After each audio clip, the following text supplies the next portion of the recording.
জাতীয় সংসদ ভবনের সংস্কার ও নতুন পরিবর্তনের এক ঐতিহাসিক মুহূর্তে সাক্ষী হবে বাংলাদেশ।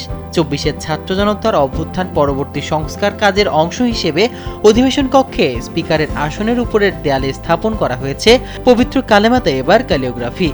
বুধবার প্রধানমন্ত্রীর অতিরিক্ত প্রেস সচিব আতিকুর রহমান রুমন জানান, প্রধানমন্ত্রী হিসেবে শপথ গ্রহণের পর এই প্রথম সংসদ সচিবালয়ে নিজের কক্ষে দাপ্তরিক কাজ সম্পাদন করেন তারেক রহমান। প্রধানমন্ত্রীর বিশেষ নির্দেশনায় লা ইলাহা ইল্লাল্লাহু মুহাম্মাদুর রাসূলুল্লাহ সম্বলিত এই আরবি ক্যালিওগ্রাফিটি এখন শোভা পাচ্ছে সংসদ কক্ষে।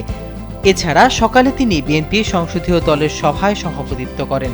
১৩তম সংসদের প্রথম অধিবেশনের প্রস্তুতি ও সংসদীয় কার্যক্রমে বিভিন্ন গুরুত্বপূর্ণ বিষয়ে সভায় বিস্তারিত আলোচনা ও সিদ্ধান্ত গৃহীত হয়। সংসদীয় গণতন্ত্রের প্রাণকেন্দ্রে ধর্মীয় ও রাজনৈতিক এই সমন্বয় এক নতুন অধ্যায়ের ইঙ্গিত দিচ্ছে।